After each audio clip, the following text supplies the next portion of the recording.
Hello and welcome to the Kashmir Truth. I'm Amritpal Singh. This is a show on which we tell you what the truth about Kashmir is, what the prevailing situation in the state of Jammu and Kashmir currently is, because there is a lot of untruth, a lot of false propaganda floating around on the net, and otherwise certain vested interests, especially the ones coming from our western neighbor Pakistan, who has a clear design to incite violence, to rake up the issue of separatism in Kashmir, to destabilize the region and especially India. Let's take a look at what came out of Pakistan. No less than the President of Pakistan, Arif Alvi.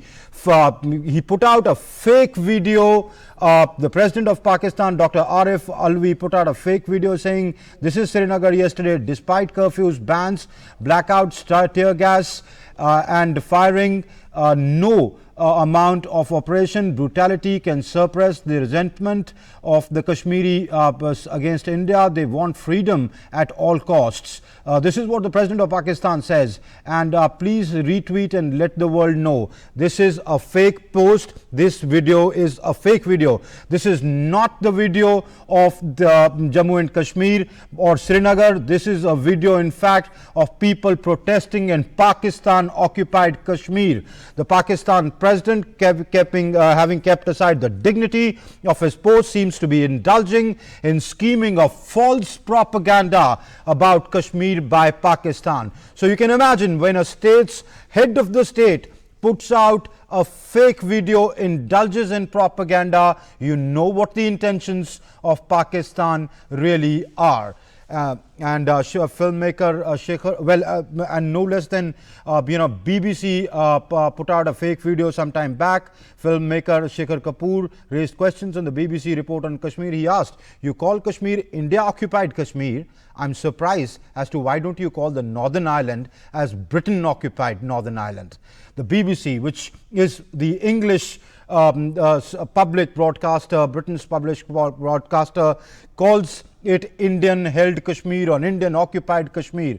Filmmaker Shekhar Kapoor asks that why don't you call it Britain occupied Ireland? A very valid question which the BBC will of course not reply. These are the double standards of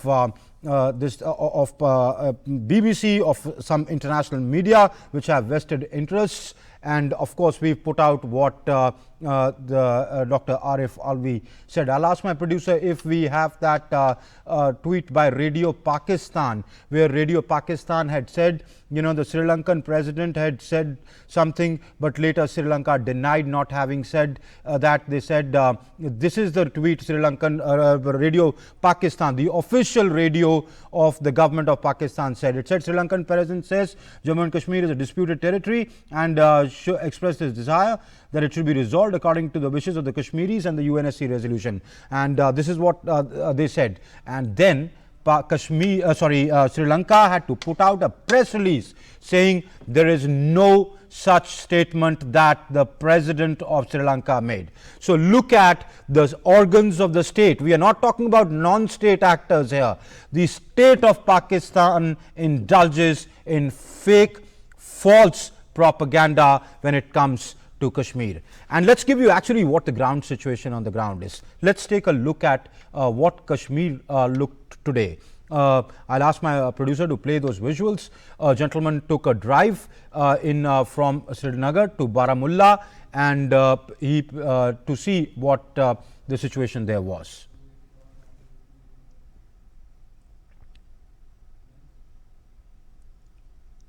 Yeah. So this is a Kashmiri gentleman. He sent us this video. He's basically driving down from Srinagar to Baramulla. Just listen into what he says. और यही चीज़ें हैं कि जो हम पहले से कह के आ रहे हैं, लोग इस चीज़ को आहिस्ता आहिस्ता समझेंगे कि जो 370 और 35A का जो मामला पेश आया, लोग काफ़ी खुश हैं इस चीज़ से. लोगों को एक होप मिल रही है. हर कोई बाहर है इस टाइम, बच्चे, बुजुर्ग, नौजवान, कहीं कहीं पे दुकानें भी खुली हुई हैं. आप देख सकते हैं यहाँ पे कितने लोग चल रहे हैं, कितने लोगों का आमदरफ्त है, बहुत ही बेहतरीन तरीके से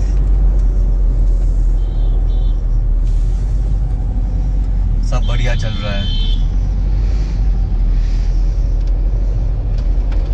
आप खुद ही देख सकते हैं, मुझे कहने की कोई ज़रूरत ही नहीं है। आप इस जो सूरत हाल अभी है, आप इससे खुद अंदाज़ा लगा सकते हैं कि वाकई में असल में सही मानों में क्या हो रहा है। खुद ही देख लीजिए, आपके सामने हर एक चीज़ आया है। यहाँ देख लीजिए, 370 हटने के बाद, 35 से हटने के बाद, यूटी का जो स्टेट्स हमें मिला उसके बाद आप देख सकते हैं कि जो पाकिस्तान एक फेक प्रोपेगेंडा कर रहा है कि कश्मीर में गाड़ियां नहीं चल रही हैं। So, this is what Kashmiri sent us. This is not what we've shot. Don't believe Doordarshan. Don't believe what I tell you that Kashmir is back to normal. Look at what a Kashmiri resident, a Kashmiri citizen, an Indian citizen living in Kashmir, a Kashmiri resident, took a drive and sent us. And these are shots of today from various parts of the valley. This is Mashal, the young school children. The camera wouldn't lie. This is the Indian army, which Pakistan says is oppressing people. Is this oppression?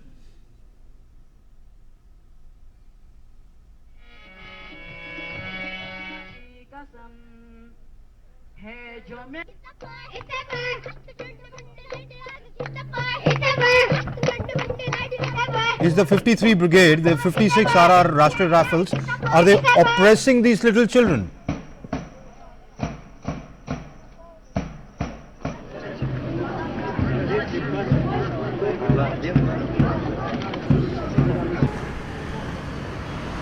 This is Srinagar today. Is this a lockdown? Make it out for yourself.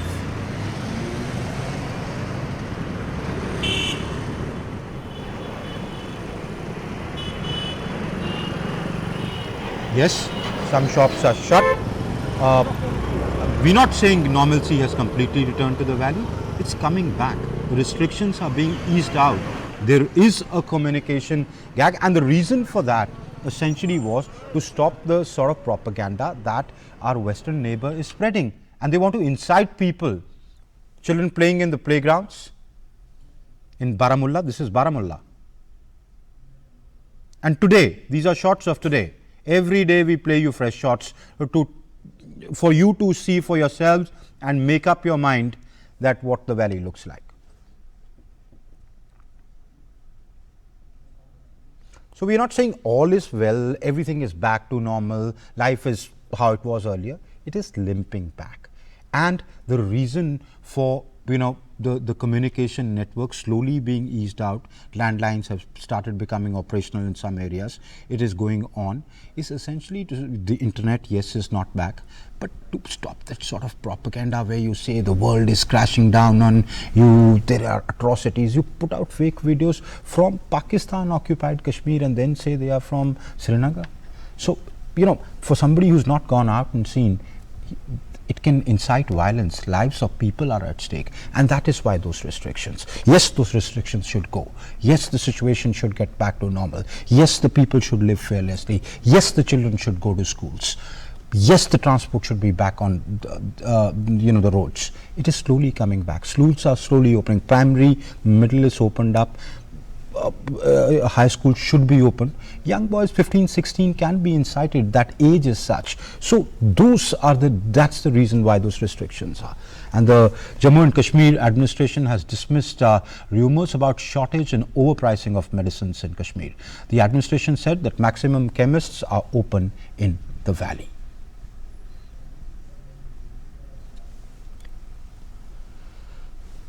And in Jammu and Kashmir, the daytime restrictions eased out in most police stations of Kashmir Valley. Officials said that overall situation in Kashmir is under control with no major law and order situation. They said no major law and order situation reported from anywhere in the valley. Small incidents of stone pelting do take place, one wouldn't deny that. Misguided youth indulge in that. There is we all know there is a constituency in Kashmir for Pakistan, but that's a very minimal constituency which gets a voice out of proportion. Little young boys coming out, cycling, people, things getting back to normal, transport coming out.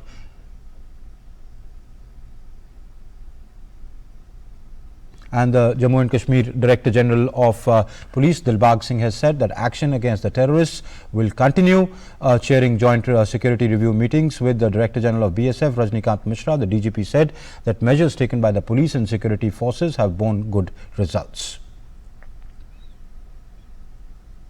I'll ask my producer, do we have the graphics of the medicine, if we can, the medicine shortage, because that's really important. In Srinagar, there are 1,666 shops. Out of that, 1,165 chemist shops are open. In Kashmir, there are 7,630 retail and 4,331 wholesale chemist shops. Around 65% of the shops are open. All 376 notified medicines are available in government shops and private shops. If you're not getting it in the private shops, you can demand it. 65 necessary life-saving medicines are also available. These are facts that we are putting out so that you can make up your mind that what the situation really is. Medicines of both the categories worth 15 to 20 days in stock are there. There's a stock of 50 to 20 days. People have been stationed, 3 people have been stationed in Jammu and Chandigarh to immediately dispatch baby food and medicines. In the last 20 days, medicines worth 23.81 crore rupees have been sent to the chemist shops. If we look at the average for the entire month, it's more than the normal quantity actually. Wherever the order comes from in the state, the medicines are delivered from Jammu within 14 to 18 hours. There was a shortage of baby food in the valley, but for 2 days, the stocks have been made available. Stock of baby food for the next 3 weeks has been reserved. 72 test checks were made in which no complaint regarding overcharging for medicines was reported. These are the facts. And then vested interests, separatists, Pakistan puts out there is hope, it's a lockdown, people are living in fear, they are protesting, there are no medicines, poor, people are dying for want of medicines. These are facts. Make up your own mind who you really want to believe. And in a tragic incident, a civilian truck driver was hit by stone throwers at his truck in Bijbehra on Sunday evening. Nur Mohammad Dar, who aged 42, who belonged to the same Zardaripura Oran Hall locality, was returning home when stone pelters mistook his truck for a security force vehicle and hurled stones at it. The Jammu and Kashmir police in a tweet said that the stone pierced the pane and injured the driver in the head. He was rushed to nearby Bijbehra hospital, from where he was referred to SKIMS Saura. He, however, succumbed to his injuries and was declared brought dead. The stone pelter has been identified and arrested. It further tweeted that a murder case has been registered at the police station Bijbehra. A few days back, a girl was seriously injured in a stone melting incident in downtown Srinagar. A case has been registered in that case as well. So, when the army fires at these stone pelters to disperse them, fires pellet guns, not other ammunition, pellet guns to sort of disperse them. Of course, pellet guns should not be fired, but the army or the security forces announce to them, go back to your homes, don't indulge in stone pelting. Then a fellow Kashmiri, and a huge hue and cry is made. Now a fellow Kashmiri is killed. Why isn't a hue and cry being made by the by those separatists who say pellet guns are fired at us? You are throwing stones, killing your own brethren. Why aren't you making a hue and cry about it against the stone pelters? There is a vested interest. Clearly, there is an agenda of separatism, and precisely to contain that, these restrictions are there which cause inconvenience to normal people. We understand that, and these restrictions, as we've been saying time and again, should go, and the administration tells us it will go. It will, the government says it will go, but it has to go in a phased manner so that there is no violence. That's the reason. Anyway, following the scrapping of special status of Jammu and Kashmir under Article 370 in a first of its kind, the Jammu and Kashmir government has decided to hold elections for the block development councils and embark on an ambitious initiative to reach out to the people at the grassroots level through a program named Back to the Village. After the part abrogation of Article 370 from Jammu and Kashmir, preparations for elections for block development councils are on in full swing in the state. The elections to the BDCs is the next step towards operationalizing and institutionalizing the Panchayati Raj mechanism in the state. People of the valley have shown faith in the government with the launch of the Back to Village program. To kickstart the follow-up to this program, Governor Satyapal Malik has directed the Finance Department to place 5 crore rupees per district and 5 crore rupees per divisional commissioner to start works on minimum of 1 work per panchayat identified in the Back to Village program. He also directed that funds released by the 14th Finance Commission to panchayat so far, which is 800 crore rupees, is to be leveraged by deputy commissioners by incentivizing sarpanches to spend money on Back to Village works, with DCs giving a small matching grant for each work. हम कश्मीरी अवाम के लिए इतना काम करेंगे, ऐसे हालात कर देंगे कि आने वाले दिनों में जो परला कश्मीर है, वहाँ के लोग ये कहने लगेंगे कि देखिए वो है जगह रहने की।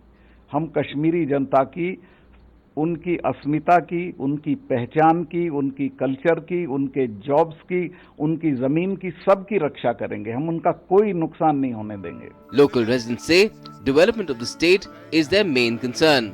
और हमारी जो ये स्कूल है ये अच्छी होनी चाहिए, और हमारा जो गांव है इनमें ये हस्बेंड्री होनी चाहिए, जो आंगनवाड़ी सेंटर है इनमें बच्चों के लिए खाना अच्छा होना चाहिए। हमारा डिलीवरी केस होता है, कोई बीमार ऐसा पड़ता है, फिर हम रात लेकर जाते हैं, आरिपल आता है, आरिपल का वाला लिखता है, त्राल जाओ त्राल वाला लिखता है, श्रीनगर जाओ, हमको बहुत परेशानी इस तरह होती है। इंशाअल्लाह ये करेंगे, मुझे बहुत विश्वास भी है। अच्छा, हमारा नरेंद्र मोदी साहब अच्छा आया, लेकिन ये काम करेगा। इस तरक्की याफ्ता दौर में हम ये देखना चाहते थे कि हमें कॉलेजेस की जरूरत होनी चाहिए थी, यूनिवर्सिटी की जरूरत होनी चाहिए थी, बल्कि उसके नतीजे में आज भी हम लोग प्राइमरी स्कूल की जगह मिडिल को देख रहे हैं। हम इसकी मांग कर रहे हैं कि हमें मिडिल स्कूल दे दो या हमें हाई स्कूल दे दो, यही मांग हमारी चल रही है। लेकिन आज होना चाहिए था कि हमें यूनिवर्सिटी मिलनी चाहिए थी, हमें कॉलेजेस मिलने चाहिए थे। Prime Minister Modi has also lauded the J&K administration's Back to Village program. He said that the entire government machinery was accessible to the locals under the Back to Village program. Bureau Report, DD India. So some changes are being made. We'll have to wait and see what the result of those changes are. To discuss more on that, I'm joined by Vijay Kranti, a senior journalist. He's currently the senior consulting editor with DD News. Mr. Kranti, many thanks for joining us.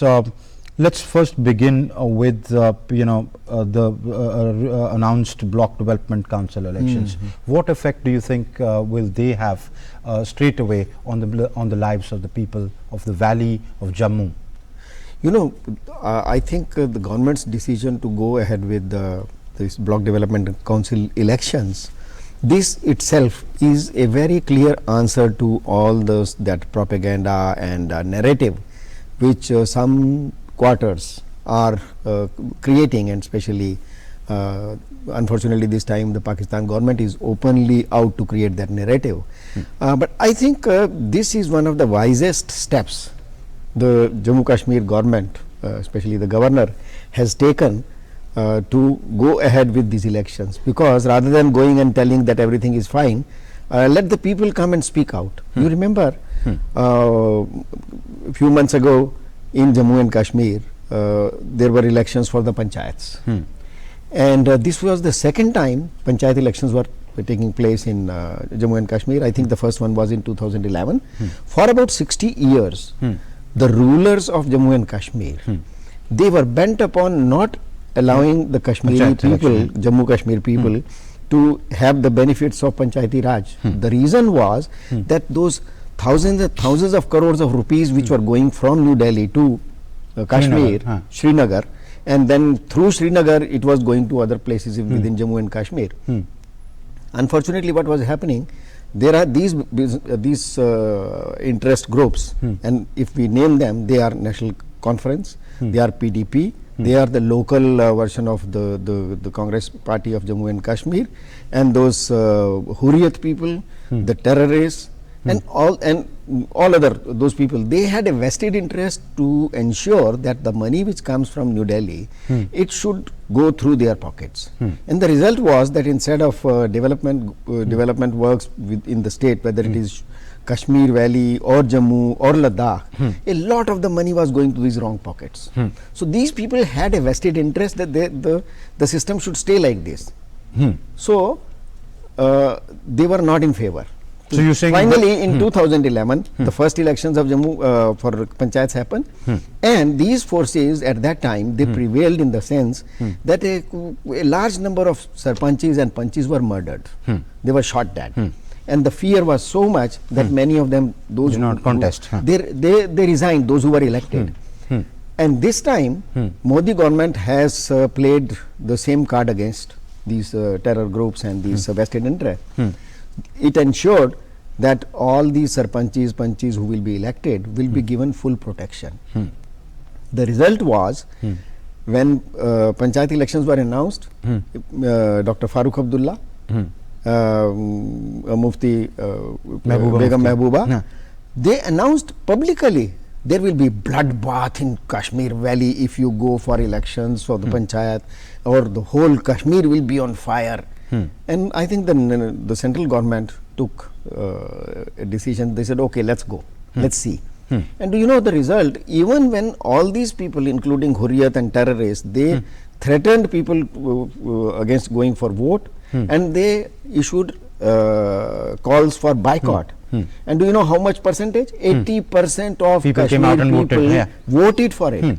And after that, so you're saying people are crying for development, and the impediments were the same people who were supposed to facilitate development, who were running successive governments of different political parties in Jammu and Kashmir. And now with these Panchayati Raj institutions getting empowered, the Panchayati Raj coming into the three-tier Panchayati Raj system coming into play at the ground level, the situation should improve. Yes, yes, it is going to improve as it has happened. You know, in recent months you will be surprised to know that these panchayats, they are functioning full throttle.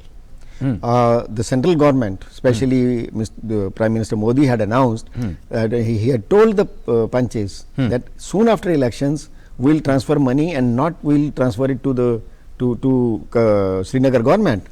The money, 35,000 crore rupees, has been already deposited in the individual bank accounts of panchayats. You know, now the sarpanch and panches are in a position to decide what developments they want, whether they have to repair the road, or they want some water connection, or they want to improve the situation. They don't have to go anywhere. They will decide, they will issue checks, they will hire the force, what you call those, whether it is contractors or so. Okay. And when ensure that the projects are completed on time. Now because it has started happening, don't be surprised. Having seen this example of panchayats, these block development councils are going to be a roaring success. They are going to be roaring success. Earlier the success was in villages. This time you will see in towns. Okay.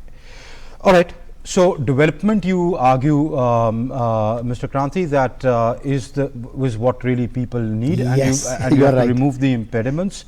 But then there is this another question about the Kashmiri identity, especially in the valley. Yeah. You know, that is what they were scared about. That is what the resentment to Article 370 is. That our identity was being protected by that article. By scrapping of it, now the fear is really that. See, this was only a bogey. Okay. And there is no question of identity. Do you think Kashmiri identity was not there when there was no 370? When Maharaja's government was there in previous centuries, the Kashmiris were not Kashmiris. They were very much Kashmiris. Only these vested interests, they have been misusing 370 only because this is a milch cow. It was giving them millions and millions of rupees every month. So they didn't want to lose that. So that's why they wanted to keep 370 in place. And which was you argue, I think I read in your piece that you argue that it was discriminatory against other communities. Very discriminatory. The Kashmiri women itself. Oh, we don't have enough time, but otherwise I can count at least 10 groups of individual or innocent people The who had been, for example. and they are all Kashmiris who were exploited by this gang which was misusing 370 and the powers given through it. To keep their power. And they have denied human rights to not only to the Kashmiri people, even for Ladakhis, they have been every day calling it Kashmiri colonialism, because they were governed by Srinagar. So till today they have been calling it Kashmiri colonialism, and they have been fighting against it. So when 370 goes away, it brings a lot of freedom to those peace-loving people. They are Kashmiris. Ensuring the development does reach the grassroots. That's all the time we have here. Mr. Kranti, I'll have to thank you, but due to paucity of time, it was a pleasure having you on the show. Many thanks for joining us on the show. Thank you. And well, so that's where we stand today in the valley. As I've said, things are slowly limping back to normalcy. It will take some time. These are difficult times, but this too shall pass. Don't get taken in by the propaganda being put out by people with vested interests, especially the state of Pakistan. Thanks for watching. Namaskar.